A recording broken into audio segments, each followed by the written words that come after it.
Good morning, everybody. Happy Thursday. Yeah, Thursday. I'm just a little confused. What else is new?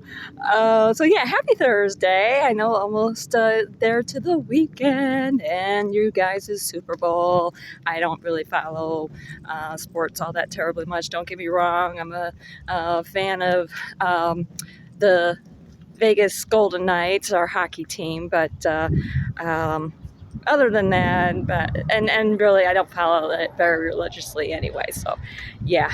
And as far as football is concerned, I ain't got the foggiest idea of what's going on most of the time. I just happen to know it's Super Bowl weekend. So be happy I at least up on that much. So anyway, as you can see, beautiful weather here again. It's very nice. It's been wonderful. I've loved it. Fantastic. Looking forward to spring coming. So, this week with our topic, we've been talking about the pros and cons of printed versus digital calendars. Monday, we started with the printed calendars with the pros. Tuesday, we talked about the cons. Yesterday, we talked about pros of the digital calendar. Today, we're going to bring up some cons. So, I know all of you diehards think, there's nothing negative about a digital calendar. Well, guess what? I'm going to open your eyes a little bit.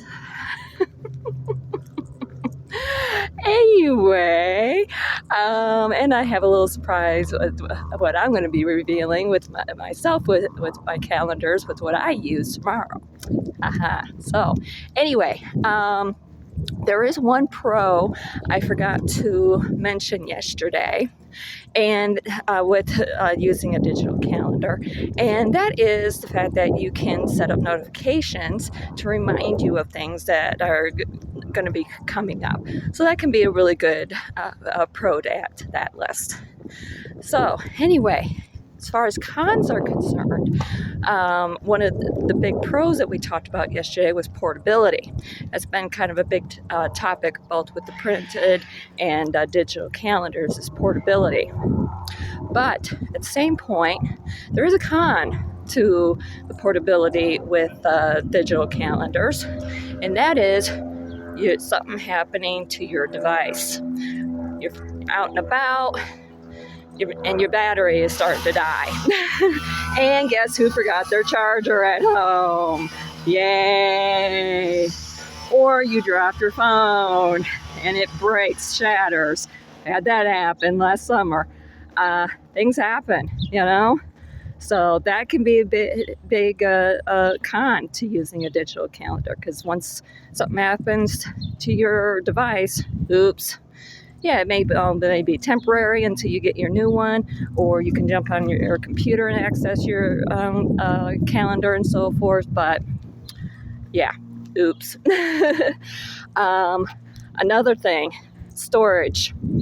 That could be a big con. With this whole storage thing, everything basically is being stored up on the cloud with whatever service provider that is hosting your calendar.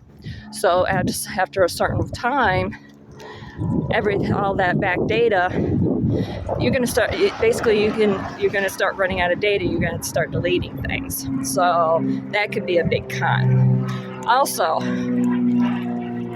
with regards to the pro that we were just talking about at the very start, can also wind up being a con, because now you're relying on your device to remind you of things. And even if you don't have the dead battery issue or anything like that, wires get crossed a lot of times. I've had it happen to myself.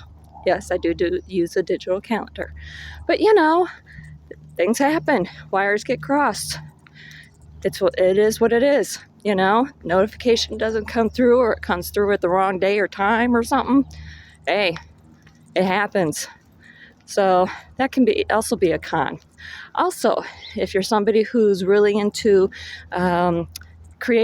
being creative with your calendar, it can be a little bit of a hindrance. Yeah, there's a big push, like with iPads, with being able to create your own calendar, basically. And a lot of people have those for sale. There is a big negative to that, being able to get images. I realize that a lot of people think that, unfortunately, that you can just go up on the internet and pull any sort of image that you want. But big drawback with that, you're setting yourself up for a huge lawsuit. All those images that you find up there on the internet, they're all copyrighted. They all belong to somebody.